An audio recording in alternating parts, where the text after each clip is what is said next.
muy buenos días, muy bienvenidas y bienvenidos. Estamos culminando ya nuestra Semana de las Relaciones Públicas de la Universidad Viña del Mar. Muy contentos de recibir a Latinoamérica por medio de la Asociación Latinoamericana de Carreras Universitarias de Relaciones Públicas, a la CAUR, a nuestras profesoras invitadas, María Carolina y Luz, académicas destacadas en Latinoamérica que vienen a reflexionar y a presentarnos una importante investigación. Estamos muy contentos y muy orgullosos de tenerlas además como referentes de las relaciones públicas en Latinoamérica. Quiero además dar las gracias no solamente a los profesores, a los estudiantes, sino que a todos los amigos, ¿no? Veo ahí que nos están visitando desde Salta, desde Buenos Aires, desde Perú, de varias ciudades y países latinoamericanos.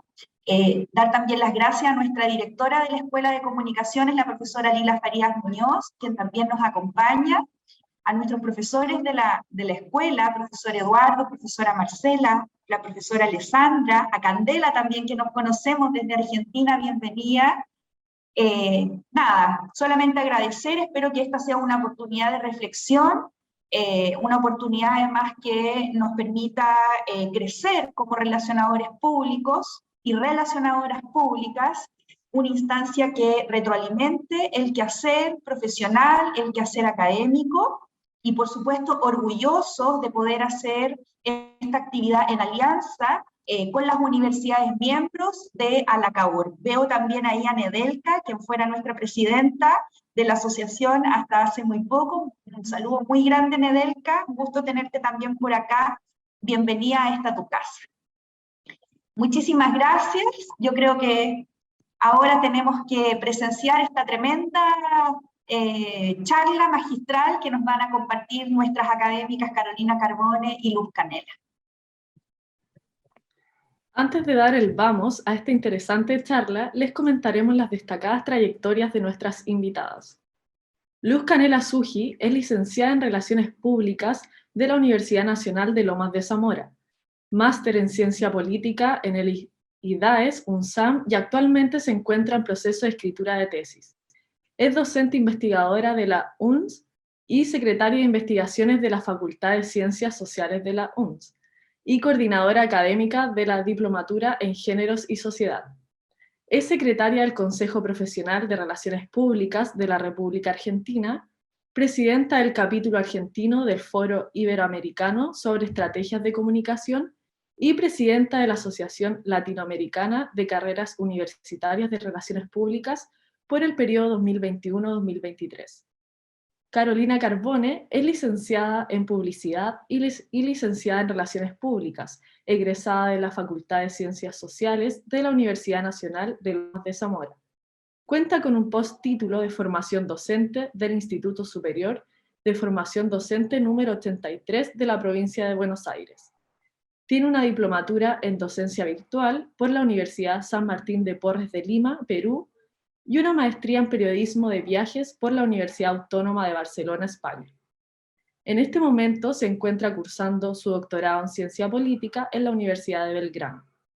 Es directora de la carrera de Relaciones Públicas e Institucionales de la Universidad de Belgrano y es profesora titular de las asignaturas Comunicaciones en Situaciones de Crisis e Investigación en Relaciones Públicas en la misma universidad. También es miembro de la Asociación Latinoamericana de Carreras Universitarias de Relaciones Públicas. Bienvenidas, Luz y Carolina. Muchísimas gracias, Javiera. Muchísimas gracias, Claudia. Caro.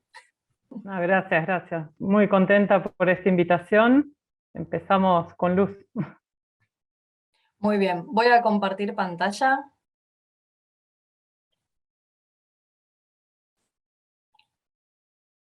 Bueno, como bien dijeron tanto Claudia como Javiera, nosotros vamos a presentar hoy algunos de los resultados de una investigación que llevamos adelante durante 2020 y 2021 en Argentina, que se titula Techo de Cristal y Relaciones Públicas en Argentina. Nosotras, como ya dijeron, somos Luz Canela Suji y Carolina Carbone, pertenecemos a la Universidad Nacional de Lomas de Zamora y también Carolina a la Universidad de Belgrano. Somos miembros, ambas universidades, de ALACAUR. Saludamos afectuosamente a Nedelka, que está acá presente acompañándonos en la sala. Nuestra investigación se enmarca en un proyecto más amplio que se llamó Enfoques Transdisciplinares en las Ciencias Sociales en el abordaje de cuestiones de género. Somos 8 equipos de investigación trabajando desde las distintas carreras que dicta nuestra Facultad de Ciencias Sociales en la Universidad Nacional de Lomas de Zamora sobre cuestiones de género. Y nosotros, en particular, nuestro equipo, que está compuesto por África Mosiaro, Eliana Sotelo, Candela Fernández, que también está en la sala, Yamila Leyes, Alan Retamar y Andrés Montenegro, que son estudiantes, trabajó específicamente sobre el fenómeno de techo de cristal, realizando un estudio que ahora más adelante Carolina va a detallar, cual y cuantitativo, sobre, con profesionales de la disciplina. Para iniciar, vamos a trabajar en esta primera etapa con algunos conceptos principales para saber de qué estamos hablando. Cuando hablamos de techo de cristal, según Wrigley, lo que estamos refiriendo es a una barrera artificial, dice, basada en el sesgo de la actitud organizativa que impide a las personas cualificadas ascender a puestos de nivel directivo dentro de una organización. Esta definición implica que entonces no se tratan de barreras subjetivas o individuales o personales, sino que incluso aquellas personas que están cualificadas se ven de alguna manera impedidas de avanzar y de acceder a puestos jerárquicos por ciertos sesgos que tienen las organizaciones. Entonces se trata de un fenómeno que es social y cultural. Según Wrigley, hay algunos factores que están asociados al mantenimiento de este techo de cristal. En primer lugar, y nosotros lo hemos constatado, digo, más adelante Carolina va a trabajar con los resultados de nuestra investigación, pero lo hemos constatado, es la negación que hay con respecto a la existencia de techo de cristal. Por supuesto es mucho más fuerte esta negación en la población de los hombres, pero también en el caso de las mujeres hemos encontrado un factor muy fuerte de negación sobre esta existencia. Se reconoce en algunos casos, según el estudio que llevó adelante Wrigley, se reconoce en algunos casos la existencia del techo de cristal en otras disciplinas o en otros espacios laborales, pero hay como una negación muy fuerte en lo que tiene que ver con relaciones públicas, precisamente porque como es una carrera y una profesión muy feminizada, se ven mujeres en todos los lugares. Entonces se entiende que si hay mujeres en todos los lugares, debiera por decantación también haber mujeres en los espacios jerárquicos. Otro de los factores es la socialización de los roles de género, y esto tiene que ver no tanto con las organizaciones, sino con la cultura patriarcal que nos atraviesa a todas las sociedades en términos generales, que establece ciertos espacios y ciertos roles a las mujeres y a los varones.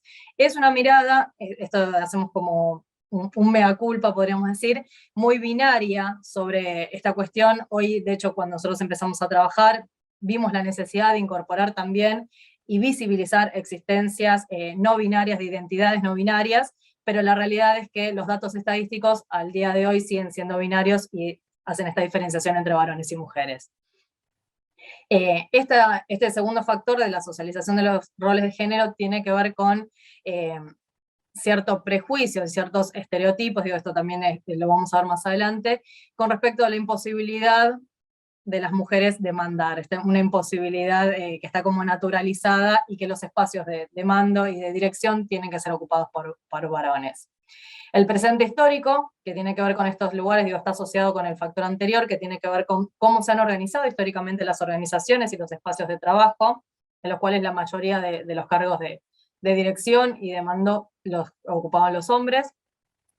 Después hay un cuarto factor, y acá nos permitimos discutir con la autora, que es que las mujeres se vuelven contra otras mujeres, que hay un impedimento que generan las propias mujeres en el avance de otras mujeres hacia puestos directivos. La realidad es que nosotras hemos visto en nuestra investigación que en los equipos donde la mayoría del equipo se compone de mujeres, son las mujeres las que ocupan estos espacios de liderazgo. En cambio, los equipos donde hay mayoría de hombres, las mujeres están desaparecidas de los puestos de liderazgo. No existen mujeres que lideren estos equipos. Entonces, este cuarto factor, es discutible, por lo menos en nuestra experiencia. Y el quinto factor es la cultura corporativa. Es como las organizaciones tienen ciertas idiosincrasias, ciertos valores, y sostienen y promueven entonces cierto sostenimiento de estos valores culturales que impiden que las mujeres avancen. Hay un fenómeno que está asociado al techo de cristal, que es el de renuncia negociada. Y Wrigley lo define como el proceso psicológico por el cual las mujeres se adaptan al techo de cristal. Frente a este impedimento que generan las organizaciones al crecimiento de las mujeres entonces renuncian a intentar crecer en estas organizaciones porque es algo que genera demasiada frustración y que también repercutiría negativamente en su desarrollo profesional. Otro fenómeno asociado al de techo de cristal es el de las paredes de cristal. Son estos fenómenos de segregación que ya no son verticales, no implican la imposibilidad de crecer, sino que son de segregación horizontal. Entonces, establecen algunas barreras para la participación de mujeres en determinados empleos y sectores. Por ejemplo, sectores altamente feminizados son los sectores que están relacionados con la educación, con el cuidado de las personas, incluso algunos sectores vinculados a los espacios de salud, y es más difícil encontrar mujeres, por ejemplo, en sectores vinculados a las ingenierías, las ciencias duras, si bien hay todo un proceso, por suerte, está invirtiendo y revirtiendo estas cuestiones, sigue existiendo, inclusive lo podemos ver, por ejemplo, dentro de las universidades, como algunos sectores son históricamente ocupados por mujeres y otros son históricamente ocupados por hombres. Ahora, para pensar en un contexto más general sobre cómo funciona este techo de cristal, vamos a usar algunos datos propuestos por ONU Mujeres, en los cuales encontramos que las mujeres son jefas de Estado o de gobierno únicamente en 22 países en todo el mundo. Y únicamente cerca del 25% de los parlamentarios nacionales son mujeres. A este ritmo, para llegar a la igualdad de género entre jefes y jefas de gobierno, se tardaría otros 130 años. Ahora vamos a trabajar con algunos datos específicos de la Dirección Nacional de Economía, Igualdad y Género de Argentina, que nos dicen que los varones constituyen el 57% del total de los ocupados en Argentina, de los cuales el 8,5% de estos varones tienen puestos de jefatura o dirección, mientras que las mujeres que ocupan estos puestos son únicamente el 4,7%. Y 4 de cada 10 mujeres ocupadas se insertan en trabajos relacionados con el cuidado. Bien, esto que hablamos hace un rato de las paredes de cristal y de los roles de género. Por otro lado, y atado a este concepto que habíamos recién, está la idea o el concepto de piso pegajoso. El piso pegajoso es el enfrentamiento de obstáculos para el empoderamiento económico que tienen las mujeres debido a las ocupaciones domésticas y las relacionadas al cuidado, que dificultan y o demoran el crecimiento y desarrollo profesional y laboral. Esto es, la gran mayoría de las mujeres se encuentran no solo bloqueadas a nivel organizacional para poder acceder a puestos de trabajo, sino que se encuentran pegadas a un piso que les impide el crecimiento y el desarrollo, ya que están ocupadas y ocupan la mayor parte de su tiempo en tareas que están relacionadas con esto que hemos llamado trabajo reproductivo, ¿bien? Que son las ocupaciones domésticas y relacionadas al cuidado. La participación de las mujeres en Argentina en el mercado laboral es del 49,2%, o sea que es una ocupación similar a la de los varones. Sin embargo, cuando analizamos y trabajamos sobre los datos que vinculan las jornadas pagas con las jornadas no pagas, esto es, estas jornadas de trabajo reproductivo que no son reconocidas formalmente como trabajo, encontramos que las mujeres trabajan 7 horas más por semana que los varones en promedio. Y si miramos el sector específico de tareas domésticas y de cuidados no remunerados, esto que estamos hablando hace un ratito, el 90,8% son realizadas por mujeres. Hay una desigualdad y una brecha muy grande entre la carga de tareas reproductivas en varones y en mujeres. 9 de cada 10 mujeres realizan tareas domésticas y de cuidado no remuneradas, y esta jornada de trabajo no pago se extiende entre 6,4 horas diarias. Por ejemplo, y esto también lo hemos constatado quienes hemos estado a cargo de hogares durante la pandemia, que la presencia de niños y niñas en el hogar amplía fuertemente esta brecha en la distribución del trabajo no remunerado. Por otro lado, la brecha de ingresos entre hombres y mujeres es del 27,7%, casi del 30%, y se amplía en el espacio de trabajos informales al 36,8%. Por otro lado, las mujeres en Argentina enfrentan las tasas más altas de desocupación de toda la economía con un 23%. Estos datos son del 2020. Por el otro lado, lo que encontramos es una fuerte feminización de la pobreza, esto es, que en los deciles más pobres de la población argentina hay una sobrerepresentación de las mujeres con respecto a los varones, que implica casi el 70%. Me fui.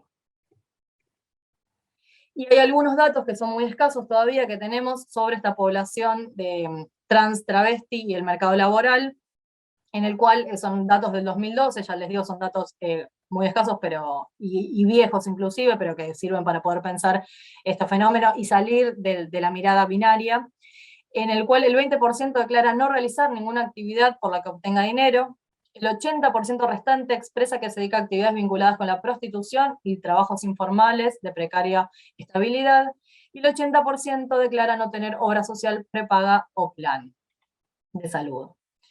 Como les planteaba, hay los efectos de la pandemia sobre la economía tienden a reforzar estas desigualdades que son preexistentes, que tienen que ver con la clase social, la formalidad y la informalidad laboral, la ubicación geográfica, la urbanidad, el nivel de ingresos, el género y la edad, que son factores determinantes cuando tenemos que pensar en cuáles son las posibilidades que tiene la población para enfrentar la pandemia.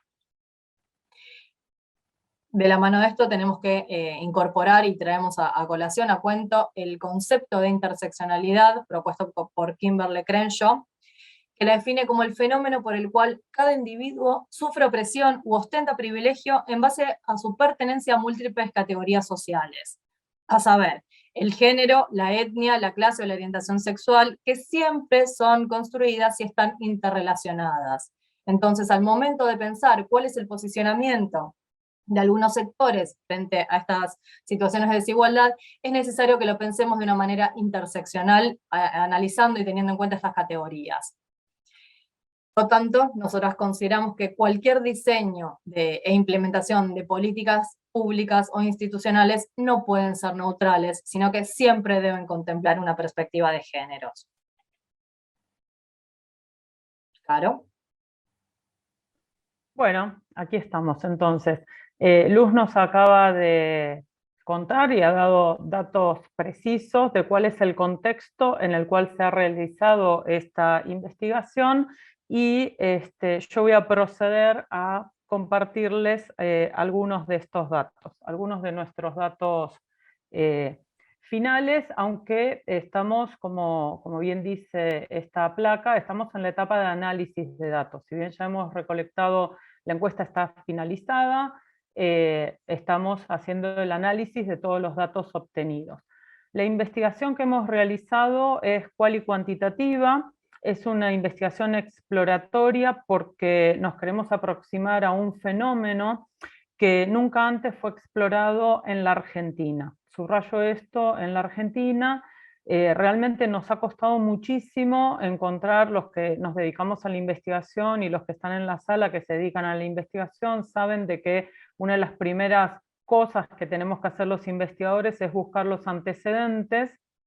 No hemos encontrado antecedentes en la Argentina, o sea que por eso nos animamos a denominar nuestra primera investigación sobre género y relaciones públicas en Argentina.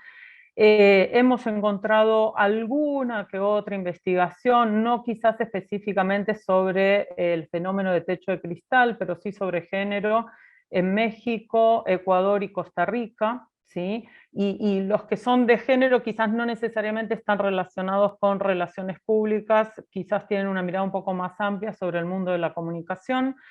Hemos hecho un muestreo aleatorio no probabilístico. Hemos llegado a 600 personas a través de la base de datos que nos facilitó el Consejo Profesional de Relaciones Públicas de la República Argentina, pero a su vez le hemos pedido a nuestros colegas que lo compartan con otros colegas, de manera tal que no se cierre solamente a esta condición de ser socios del Consejo Profesional, sino que realmente queríamos llegar a la mayor cantidad de profesionales de relaciones públicas de la Argentina. De esas personas que hemos contactado, hemos recibido 260 encuestas completas. Esto hay que aclararlo, que si nos faltaban datos, lamentablemente la hemos desechado. Necesitábamos que respondieran absolutamente todas las preguntas. Y además hemos realizado 11 entrevistas en profundidad a referentes de la profesión para contrastar, justamente los datos que nos aporta la encuesta. Estos referentes pertenecen al ámbito corporativo, consultoras, tercer sector, ámbito público y académico. Nos hemos basado y tenemos en cuenta que estamos trabajando en una profesión muy feminizada, como ya comentó Luz, y para que tengan una idea, entre el año 2011 y 2018, sobre 8.561 graduados que hubieron de las 20 universidades argentinas que dictan la carrera de Relaciones Públicas, el 82% han sido graduadas mujeres, ¿sí? Otros datos que nos aportó nuestra investigación, que me parece que nos tiene que llamar a la reflexión, especialmente a los que dirigimos carreras de relaciones públicas y a los que nos dedicamos al mundo académico, a la enseñanza en particular de nuestra disciplina. De estos 260 encuestados, 75% reconoció no haber recibido bibliografía con perspectiva de género durante su formación universitaria. Además, 51% dijo no haber recibido capacitación en perspectiva de género en sus trabajos, en el ámbito laboral, no importa digamos, si se dedican a la consultoría, al ámbito corporativo o a la academia, pero que les hubiera interesado. Por lo tanto, me parece que también este es un dato interesante para las universidades, ¿no? O sea, no hay muchas capacitaciones en perspectiva de género, pero evidentemente tenemos una población que estaría ávida por recibirla. Otro dato interesante es que el 14% reconoció tener compañeros y compañeras o compañeres que se reconocen con identidades no binarias. Y acá sí quiero hacer también otra observación. De los 260 encuestados que hemos tenido, solamente un 0,79%, o sea, 2 personas se reconocieron con identidad no binaria. O sea que somos más los que reconocemos tener compañeros o compañeras de identidad no binaria de los que participaron por lo menos en nuestra encuesta, ¿no? Bien, otro dato, y esto también nos llama la atención, el 52% reconoce haber tenido mayoría de jefes hombres durante sus carreras profesionales, ¿sí? Y 80,4% reconoce que existe desigualdad entre hombres y mujeres en el momento de ingresar al mercado profesional. Esto es una pregunta que realmente nosotros lo pusimos en la encuesta porque creíamos, y evidentemente este dato estaría confirmando nuestra hipótesis, de que por ser del género femenino tenemos más dificultades de acceso al campo laboral, ¿sí? Era una de nuestras hipótesis y nuestros encuestados confirman de alguna manera esta hipótesis, ¿no?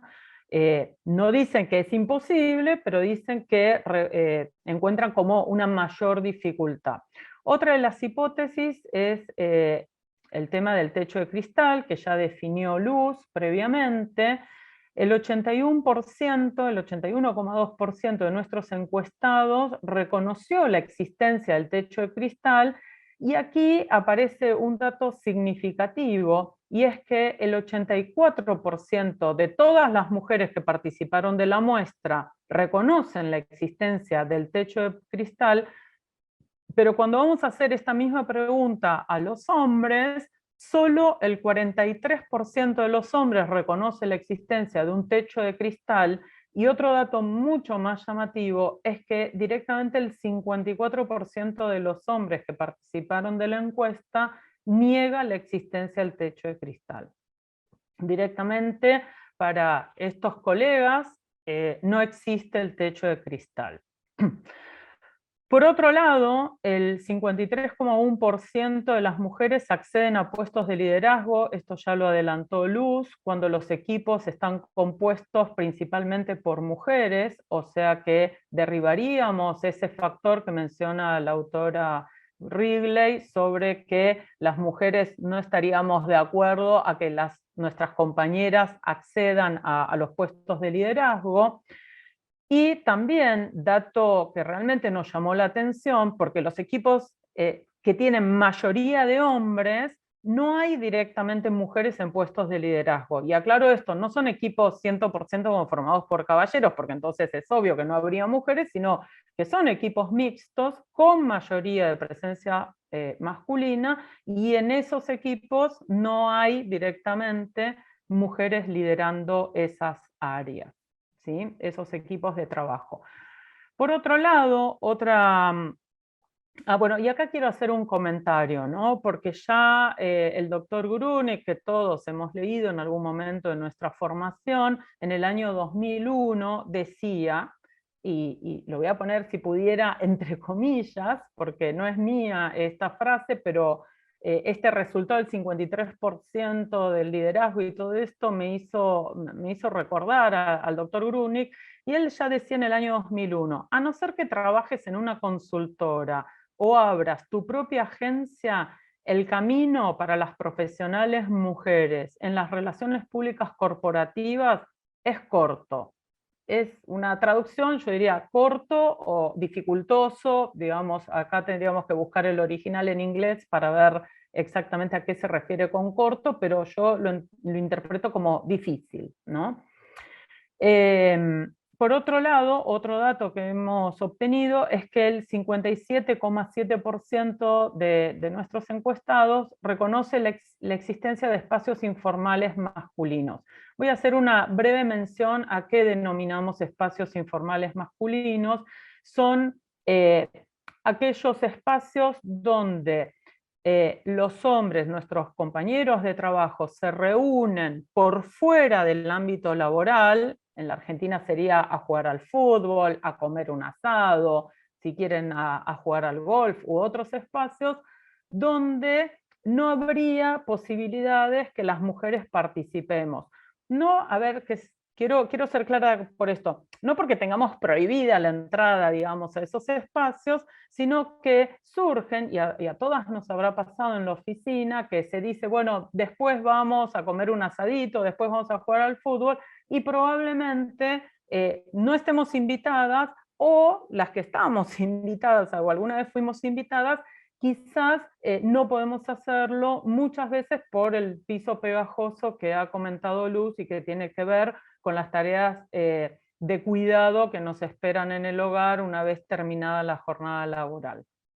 Realmente no hemos indagado sobre por qué no, ¿sí? Pero realmente es llamativo que haya espacios donde muchas veces se toman decisiones que tienen que ver con lo laboral o que nos impactan en lo laboral o que generan vínculos de camaradería entre los caballeros en los cuales nosotras no tendríamos posibilidad de participación, ¿no?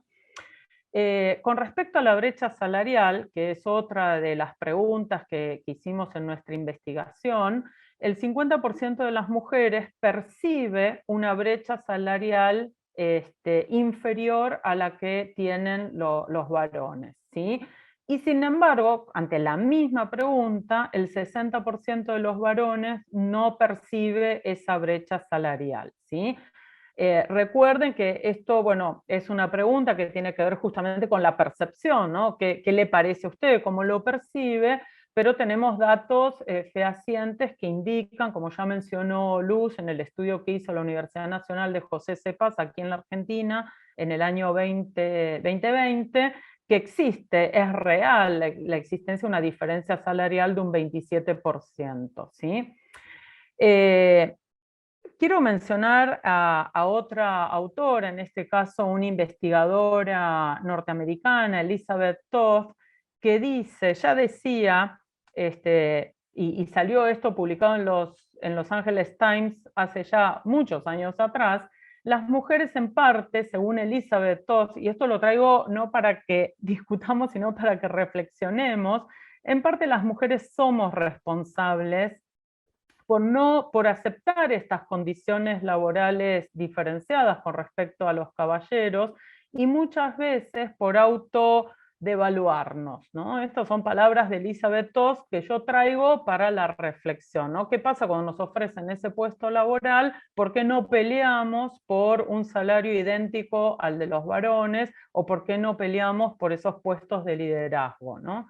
Lo traigo solamente para reflexionar al respecto. Y por último, para no aburrirlos, porque realmente esta investigación nos ha arrojado un montón de información, esta desigualdad en el mercado laboral, ¿sí?, es percibida por el 87.3% de las mujeres que fueron encuestados. 25% de los hombres no percibe ninguna desigualdad de género en el mercado laboral, y sin embargo, por suerte, hay un 64,5% de los varones que percibe esta desigualdad en el empleo entre hombres y mujeres. Yo quiero comentar, bueno, algunas conclusiones a las cuales me permito arribar, y luego voy a dar paso a algunas iniciativas o propuestas para reflexionar, pero bueno, en síntesis podemos decir que hay una feminización de la carrera, esto es un dato certero, que también hay una feminización de la investigación sobre la feminización de la disciplina. O sea, parece que solo a las mujeres nos preocupan, siendo que somos tantas las mujeres en la carrera, no hay hombres investigando sobre estas temáticas. Voy a hacer una salvedad, tenemos 2 compañeros sumados en nuestra investigación, pero digo, a nivel mundial no hay muchos hombres investigando sobre estas problemáticas, ¿sí? Nuestra investigación obviamente confirma la existencia de estereotipos de género. También detectamos una asimetría en la promoción profesional entre hombres y mujeres, y obviamente en la distribución de las tareas de tipo reproductivas y de cuidado en general, ¿no? Para lo cual nos animamos a hacer, bueno, algunas iniciativas o propuestas para seguir discutiendo. Agradecemos obviamente a la CAURB y a la Universidad de Viña del Mar por darnos este espacio, porque realmente consideramos que no es un problema solo de Argentina, y de hecho invitamos a universidades del resto de Latinoamérica a sumarse a esta iniciativa, a hacer investigación introspectiva para ver qué nos pasa sobre estas temáticas. Pero bueno, proponemos generar obviamente comités mixtos para tratar temáticas de géneros, problematizar las situaciones de desigualdad entre varones, mujeres y personas con identidades no binarias en el ámbito laboral, preguntarnos, consultar, asesorarnos sobre estas temáticas, promover la formación de equipos diversos y heterogéneos. De hecho, somos una disciplina que estamos acostumbrados a trabajar en forma interdisciplinaria. Creo que está en nuestro espíritu trabajar con diferentes carreras. ¿Por qué no trabajar con diferentes identidades en el seno de nuestra carrera, ¿no?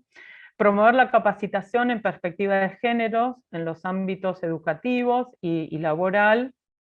Quizás, ¿por qué no debatir la posibilidad de incorporar un cupo de mujeres y de identidades no binarias obligatorio para promulgar la paridad de géneros? Bueno, estas son algunas ideas para seguir discutiendo. No tenemos lamentablemente la respuesta a todos los resultados que arrojó nuestra investigación, pero como siempre decimos en el equipo, si no le damos visibilidad a estas problemáticas, de lo que no se conoce, no se habla, menos se investiga, menos se discute, etc. Entonces creo que nuestro objetivo número 1 es darle visibilidad a todas estas temáticas, y bueno, agradecemos obviamente de corazón el espacio que nos están brindando para contarles nuestro trabajo, los resultados de nuestra investigación, y bueno, ahora estamos abiertas a preguntas, comentarios, sugerencias, y siempre estamos abiertos a intercambiar esta experiencia con otras universidades que quieran sumarse a este desafío.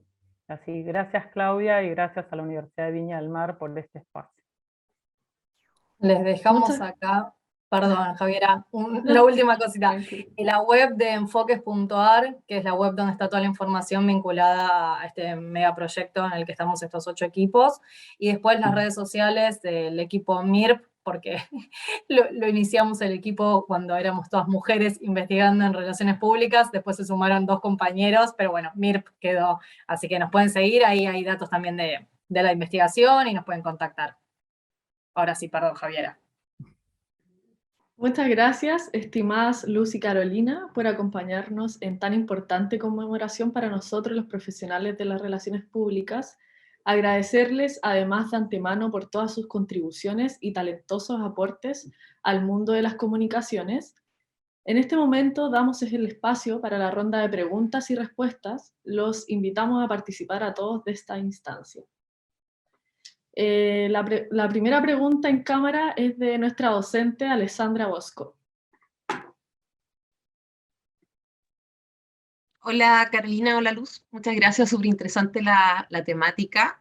Bueno, en lo personal, mi tesis de magíster estuvo relacionada al liderazgo femenino, así que me toca harto el tema. Cuando de hecho estudié un poco el tema, una compatriota de ustedes tiene algunas publicaciones, María Laura Lupano, sobre metáforas de liderazgo femenino. Y ella habla también del famoso laberinto. En el fondo hay un camino que no es que no, que es como bien dijeron ustedes, no es que se nos esté prohibido que entremos, pero debemos sortear y saltar mucho más dificultades, muchas más barreras.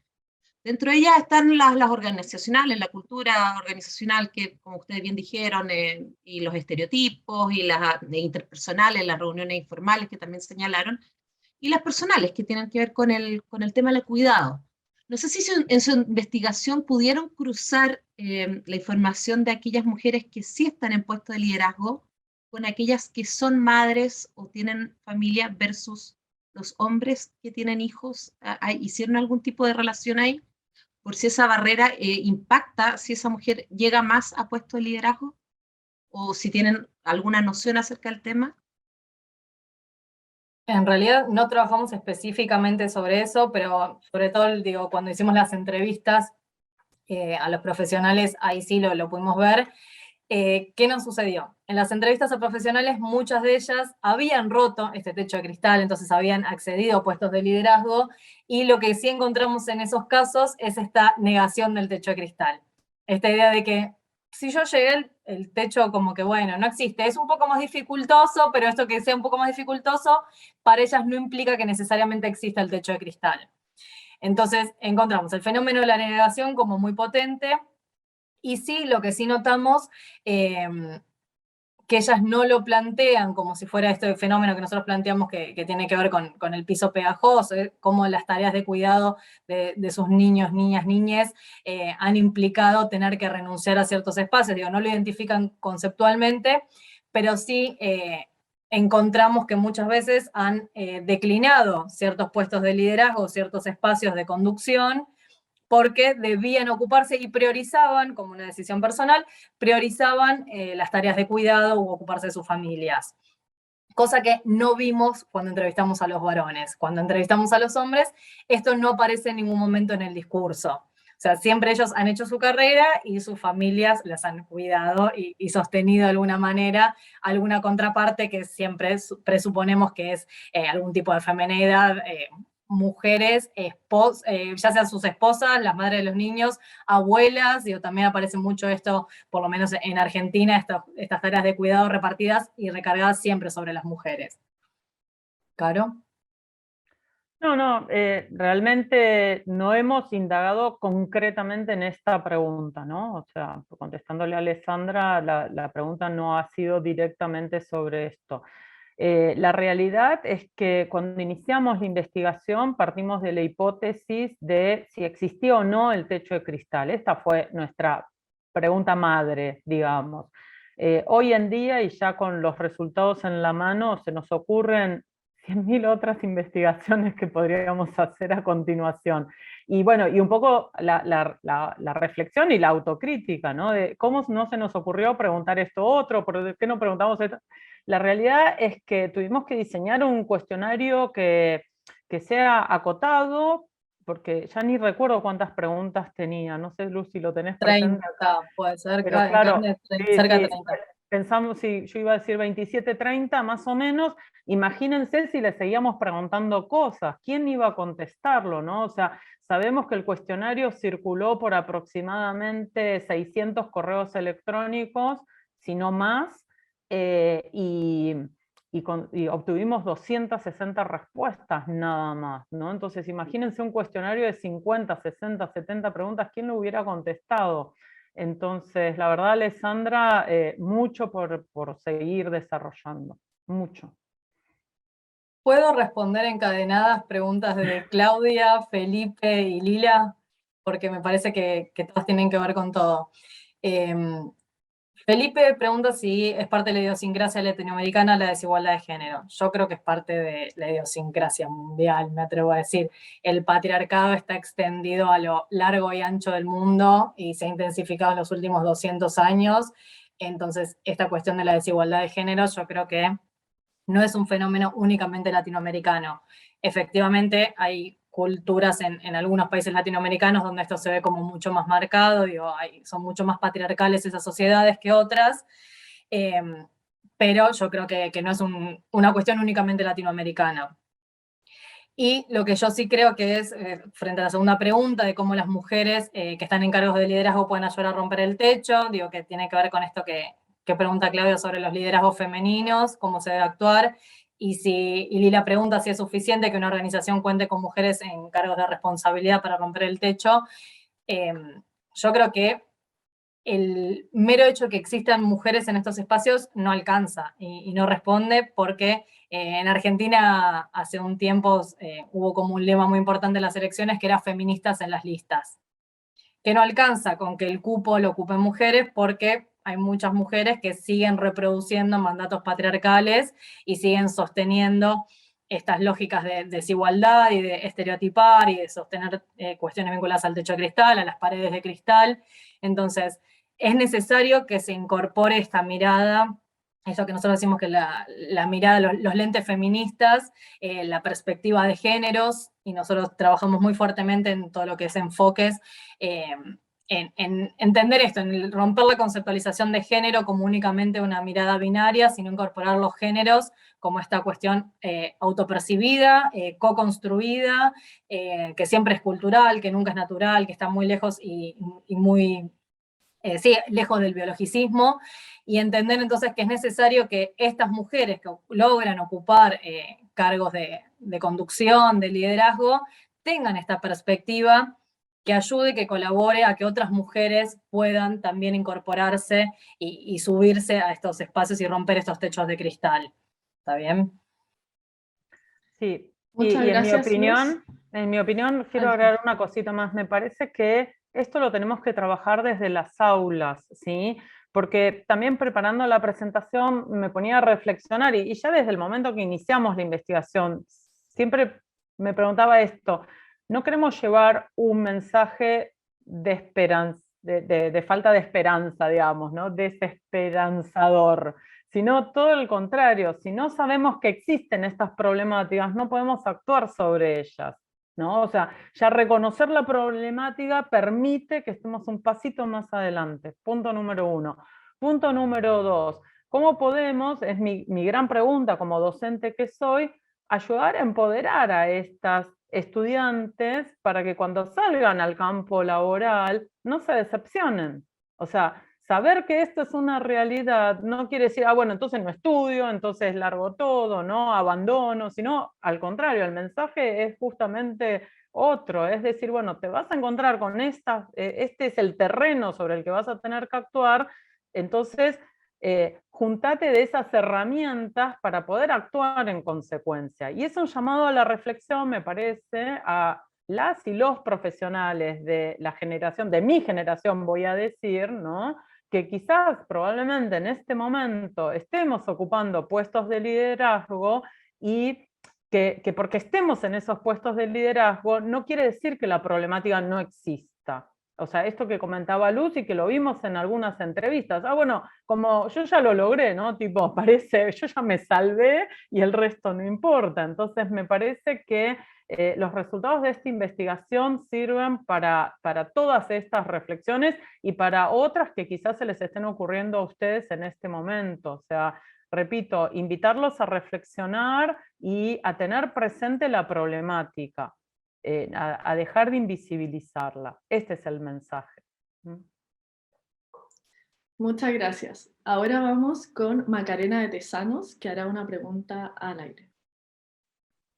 Bueno, hola, ¿qué tal? Mi nombre es Macarena Tesanos Pinto, soy estudiante de Relaciones Públicas de UCASAL. Quiero agradecer tanto a Luz como a Carolina, la verdad, su exposición súper interesante.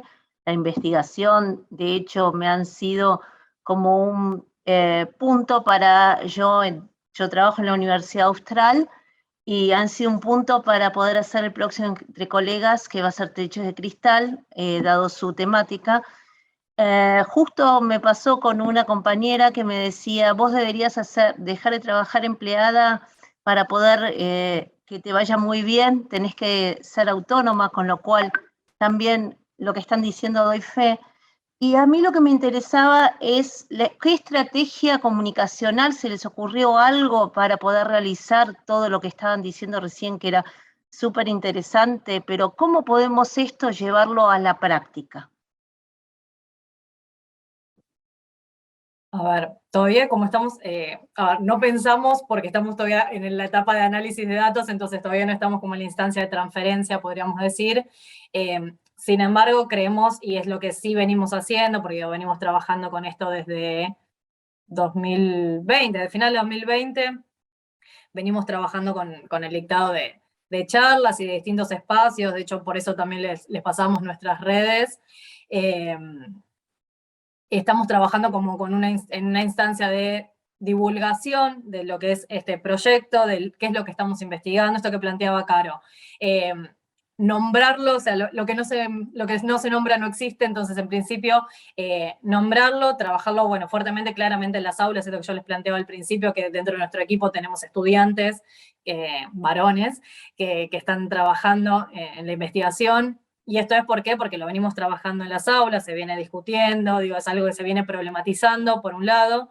Hemos trabajado, y esto sí porque hemos publicado algunas cuestiones con distintas colegas, digo, Carolina, Candela, con Eliana, con África, hemos publicado algunos capítulos en algunos libros, tanto, más que nada internacionales, y eso nos ha dado cierta visibilidad también en los medios locales, en Argentina.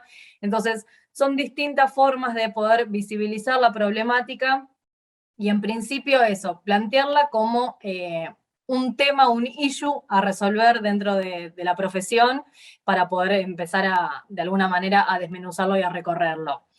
Si me decís hoy, bueno, ¿cuál es su estrategia de acá en adelante para abordar el tema? Digo, todavía no es algo que hayamos diseñado, pero venimos trabajando con estas estrategias comunicacionales que tienen que ver con acciones en redes de comunicación, en algunas redes sociales que son propias, la difusión a través de la web que es institucional, podríamos decir, de todo el proyecto de investigación, en espacios como específicamente académicos, pero también en algunos espacios organizacionales a través de webinars y charlas que estuvimos dando, más la presencia en medios de comunicación. Muchas gracias. En el chat también tenemos la pregunta de la docente Cristel Simpson, quien saluda, agradece y consulta. ¿Qué herramientas potentes existen hoy entonces para enfrentarnos y valorizarnos como mujeres profesionales en las comunicaciones, dado este difícil escenario que gracias a estas investigaciones tan importantes nos abre camino y visibilizan el tema? Bueno, creo que la herramienta número uno es poner sobre el tapete, poner en la mesa la temática. Yo creo que, insisto, lo hemos charlado muchísimo en el equipo de investigación, insistimos con esto, hablar, hablar, hablar.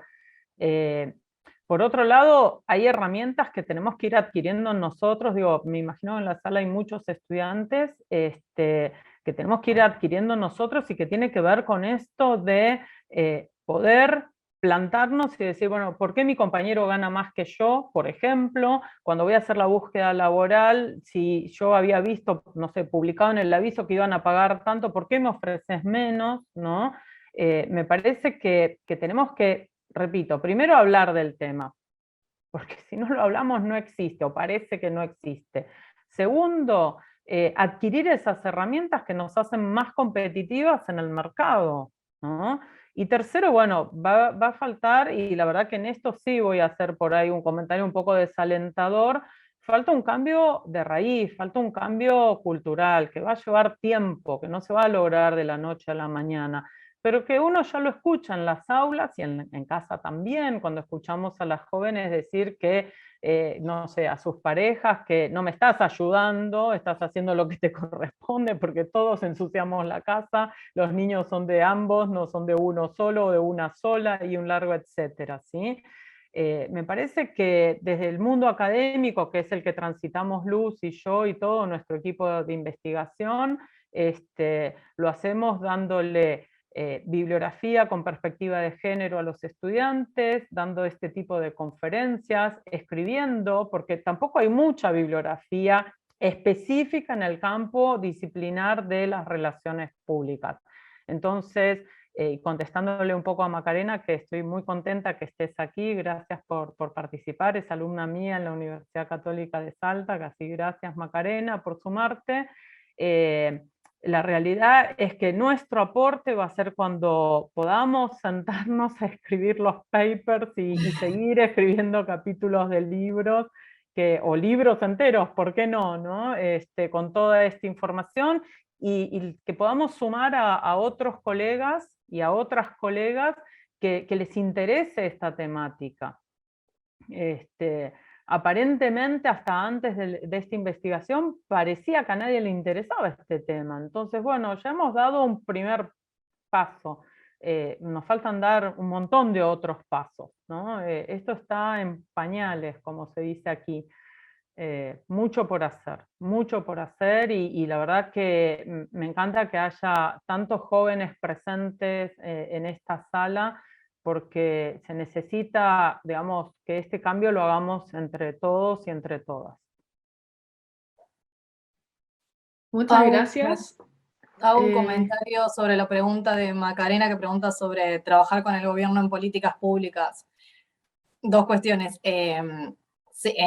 Por lo menos en Argentina hoy, digo, en este momento, las universidades nacionales estamos siendo de alguna manera como consultores y privilegiados del Estado para pensar en el diseño, en la evaluación de políticas públicas vinculadas con género, así que sí, desde este lugar estamos haciendo un aporte, tenemos vínculo con gobiernos locales, con gobiernos municipales, así que sí, digo, somos interlocutores del Estado en este sentido. Y por otro lado, el próximo proyecto de investigación tiene que ver específicamente con pensar en el desarrollo de políticas públicas vinculado o atravesado por las cuestiones de género. Así que bueno, ese será el próximo capítulo, en 2 años nos juntamos y conversamos a ver cuáles son los hallazgos. Muchas gracias. Damos por finalizada nuestra charla de cierre en el marco de la Semana de las Relaciones Públicas de la Escuela de Comunicaciones de la Universidad Viña del Mar. Antes de finalizar, invitamos a todos nuestros y nuestras conectados a encender su cámara para tomar una fotografía que quede como registro y recuerdo de este encuentro 2022.